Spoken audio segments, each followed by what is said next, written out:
ગુજરાતમાં ડાયરાના કલાકારોનો વિવાદ ચરમસીમાએ પહોંચ્યો છે। સૌથી પહેલા તો દેવાત ખવડ અને બ્રિજરાજદાન ગઢવીનો વિવાદ અને તે બાદ સાગર પટેલ અને કાજલ મહેરિયાનો વિવાદ અને હવે આ જ વિવાદમાં એક નવો વળાંક આવ્યો છે। આજે તેના વિશે જ વાત કરીશું। નમસ્કાર, હું હંસિની અને તમે જોઈ રહ્યા છો નિર્ભય ન્યૂઝ। સાગર પટેલ અને કાજલ મહેરિયા વચ્ચે વિવાદ છે તે દિવસે ને દિવસે વધી રહ્યો છે। આ બધાની વચ્ચે સૌથી પહેલા સાગર પટેલે આક્ષેપો મૂક્યા હતા કાજલ મહેરિયા ઉપર, તે બાદ કાજલ મહેરિયાએ આનો વળતો પ્રહાર આપ્યો હતો અને હવે સાગર પટેલ ફરી એક વખત મેદાને આવ્યા છે અને તેમના દ્વારા સોશિયલ મીડિયામાં એક નવો વિડીયો છે તેને પોસ્ટ કરવામાં આવ્યો છે। સૌથી પહેલા તો સાગર પટેલને જ સાંભળીએ કે તે આ વિષયને લઈને શું કહી રહ્યા છે। જય ઉમિયામાં જે કાજલ મહેરિયા દ્વારા માતાજી વિશે અભદ્ર ભાષા બોલ્યા, મારા નજીક આવીને સમાજ વિશે બોલ્યા અને હવે બેન નકારે છે, વિડીયો બનાવીને કહે છે કે હું પગપાળા આવું, માતાજીનો દીવો ઉપાડું। તો શું માતાજીના દીવા ઉપાડવાથી પગપાળા આવવાથી સાબિત થઈ જાય બેન? જો એવી રીતે સાબિત જ થતું હોત તો અત્યારે કોર્ટ કચેરી ના હોત। તો આ વાત મારા માનવામાં આવતી નથી અને અગાઉ પણ માતાજીને તમે ગાળો દીધેલી છે અને એમ છતાં પણ તમે એ વાતને પણ નકારી છે કે મેં ગાળો બોલી નથી। એ તમામ લોકોએ એના વિડીયો પણ સાંભળેલા છે, તોય તમે માન્યા નથી અને માતાજીની સોગંદ ખાઈને કીધું છે કે હું એ ગાળો બોલી નથી। તો શું માતાજીની સોગંદ ખાવાથી તમે અત્યારે હાલ જીવતા નથી? તમે જીવો જ છો બેન। તો આ વાતને બિલકુલ મારા માન્યામાં આવતી નથી કે તમે કોઈ પણ ખરાબ કૃત્ય કરીને આવો અને પછી તમે એને નકારતા કહો કે હું ચાલતો આવું અને માતાજીના દીવા ઉપાડું કે મેં કામ કર્યું નથી, તો એ વાત એવી રીતે સાબિત થતી નથી। બીજી વાત હું કહું કે હું બેનને જાણતો નથી એવું હું વિડીયોમાં બોલ્યો છું, તો હા ફરી એકવાર કહું છું કે હું એમને જાણતો નથી, કેમ કે ઘણા બધા મિત્રો મારી જોડે ગાવા આવતા હોય, બેન કલાકારો પણ મારી જોડે ગાવા આવતા હોય છે, તો એ ગઈ અને પછી એમના ઘર તરફ કે કોઈ પણ જગ્યાએ એમને જવાનું હોય ત્યાં જતા હોય છે, પછી અમારો કોઈ કોન્ટેક્ટ હોતો નથી। જાણવું, ઓળખવું એનો મતલબ એવો થાય કે આપણે કોઈના ઘરે જઈએ, ચા પાણી નાસ્તો કરતા હોઈએ, જમતા હોઈએ, કોઈને પર્સનલી ઓળખતા હોઈએ, આપણા વાર તહેવારે એમને બોલાવતા હોઈએ, એનો મતલબ ઓળખવું થતું હોય છે। તો અમે ક્યારે એમના ઘરે ગયા નથી કે એ મારા ઘરે આવ્યા નથી। બીજી વાત બેન એવું કહે છે કે તમે તમારા લગ્નની પત્રિકા મને મોકલાવેલી, તો એ વાત પણ હું જણાવવા માગું છું કે મારા મેનેજમેન્ટ ગ્રુપને મેં 200 પત્રિકાઓ આપેલી કે આપણા લાગતા વળગતા કલાકારો, ભાઈઓ બહેનો, આપણા આર્ટિસ્ટોને તમે પહોંચાડજો। તો એ હું કહેવા માગું છું કે તમને મેરેજ પત્રિકા મળી હોત અને આપણો જો એવો કોઈ સંબંધ હોત, આપણે ઓળખતા હોત એકબીજાને, પારિવારિક સંબંધ હોત, તો તમે મારા ઘરે આવેલા હોત, મારા મેરેજમાં પણ આવેલા હોત, તો તમે મારા ઘરે આવેલા નથી બેન, મારા મેરેજમાં પણ આવેલા નથી બેન। તો આ વાત પણ બિલકુલ સાબિત થાય છે કે હું તમને ઓળખતો નથી।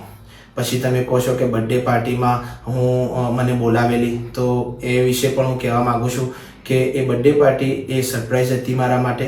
મને આંખે પાટા બાંધીને મારા અમદાવાદના મિત્ર સર્કલ દ્વારા એ બર્થડે પાર્ટીનું આયોજન કરવામાં આવેલું, તો મને જ ખબર નથી કે એમાં કોણ મહેમાનોને બોલાવેલા અને કોને નહીં। તો મારા માટે એ પણ સરપ્રાઈઝ હતી, એટલે એમાં તમે આવેલા પણ એ આયોજન મારા દ્વારા કરવામાં આવેલું નહોતું બેન।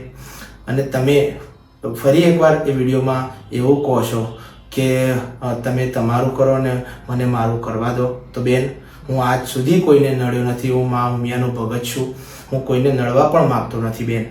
પણ આજે હું સ્ટેજ ઉપર ઊભો રહેલો અને તમે જે ગઈ અને જે જોશપૂર્વક મારી સામે આવો છો, મારા કાનમાં જે અભદ્ર ભાષાની વાત કરો છો, મારી માતાજી વિશે, મારા સમાજ વિશે બોલો છો, એમ છતાંય હું બિલકુલ નરમાશવાળા સ્વભાવમાં બેન હું તમને પૂછું છું કે બેન તમે શું બોલો છો? તમને ખબર પડે છે હું પટેલનો દીકરો છું, તોય તમે તમારા ઈગોમાં, તમારા પાવરમાં તમે પાછળ સ્ટેજની સીડી ઉતરતા મારા હાથ સામે મારા સામો હાથ કરી ટૂંકારા કરતા મને કહો છો કે તું પટેલ છે, તારા પટેલિયા શું કરી લેશે? તમે સમાજ વિશે બોલો છો, એના સાક્ષી બધા આજુબાજુ ઉભા રહેલા મેનેજમેન્ટ ગ્રુપ એ લોકો જોઈ રહ્યા છે કે તમે મને ટૂંકારા કરી રહ્યા છો, તમે બોલી રહ્યા છો, ડિસ્ટર્બ બધા આખા કાર્યક્રમને કરી રહ્યા છો। ત્યાં આગળ બહેનો પણ, બીજી કલાકાર બહેનો પણ હાજર હતા, એ બહેનો પણ એની વાતની સાક્ષી છે કે આ બધી માથાકૂટ ત્યાં આગળ તમે કરી અને પછી તમે ત્યાંથી નીકળી ગયેલા બેન। એટલે હું કોઈને નડવા માગતો નહોતો, પણ તમે જ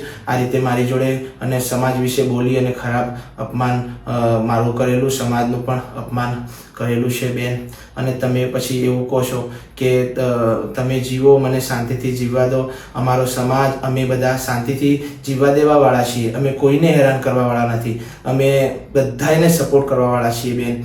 અને તમે એવું કહો છો કે મને ટાર્ગેટ કરી, તો બેન હું તમને ક્યારે ટાર્ગેટ ના કરું.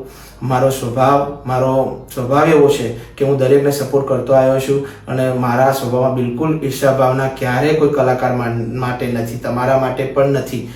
તોય હું તમને કહું છું કે હું તમને ટાર્ગેટ કરી જ ના શકું, કેમ કે તમારું જોનર મારું જોનર આખું અલગ છે, તમારા ફોલોઅર્સ મારા ફોલોઅર્સ આખા અલગ છે બેન.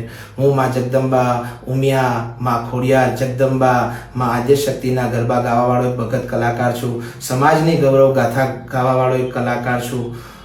અને તમારો ગાવાનું કંઈક અલગ છે, મારું ગાવાનું કંઈક અલગ છે, મારો વર્ગ અલગ છે, તમને સાંભળવાવાળો વર્ગ કંઈક અલગ છે. તો તમારી મારી કોમ્પિટિશન કોઈ જગ્યાએ થાય એવી નથી બેન. તો હું તમને ક્યારેય ટાર્ગેટ ન કરી શકું, પણ તમે જે ઝપટથી ગાતા મારી સામું આવ્યા, મારા કાનમાં જે વાત કરી, સમાજ વિશે બોલ્યા, માતાજી, તારી માતાજીના તું ગરબા ગા, અને જે અપશબ્દ જે વાપરેલા, તો મને એવું લાગે છે કે તમે મને શા માટે ટાર્ગેટ કર્યો છે, એ હજુ મારા મનમાં એક સવાલ ઊભો છે બેન. તમે મારા વિશે બોલ્યા હોત તો ભૂતકાળમાં પણ ઘણા બધા વિવાદો મારા ઉપર થયેલા, મેં અવગણ્યા છે, એને કોઈ પણ વળતો જવાબ આપ્યો નથી. પણ બેન તમે જે બોલ્યા કે તારા પટેલિયા શું કરી લેશે, ત્યારે મારા સમાજ વિશે બોલ્યા, એ અપમાન હું ક્યારે સહન નહીં કરું, એટલે જ મારે તમને વળતો જવાબ આપવો પડ્યો બેન. અને એથી એ વિશેષ મારો જીવ, મારી ઉમિયામાં વિશે તમે જે બોલ્યા છો એ ક્યારેય સહન નહીં કરું. માં ઉમિયા માટે જીવ આપવો પડે તો આપવા તૈયાર છું, અને હવે પાછું વળવાનું થતું નથી. જય માં ઉમિયા. ગુજરાતમાં અત્યારે હાલ અનેક એવા ડાયરાના કલાકારો વચ્ચે વિવાદ ચાલી રહ્યો છે. આ બધાની વચ્ચે સાગર પટેલ અને કાજલ મહેરિયા વચ્ચેનો પણ આ વિવાદ છે તે દિવસે ને દિવસે વકરી રહ્યો હોય તેવું લાગી રહ્યું છે. સાગર પટેલને આપણે સાંભળ્યા, તે કાજલ મહેરિયા ઉપર અનેક એવા આક્ષેપો મૂકી રહ્યા છે. એટલું જ નહીં, હવે જોવાનું રહેશે કે કાજલ મહેરિયા છે તે પણ શું આ વિષયને લઈને કોઈ ફરી એક વખત વળતો પ્રહાર કરે છે કે કેમ, તે પણ હવે જોવાનું રહેશે. તમારું શું માનવું છે આ વિષયને લઈને અમને કમેન્ટ કરીને ચોક્કસ જણાવજો. તેની સાથે જ મારી ચેનલ નિર્ભય ન્યૂઝને લાઇક, શેર અને સબસ્ક્રાઇબ કરવાનું ભૂલશો નહીં. નમસ્કાર.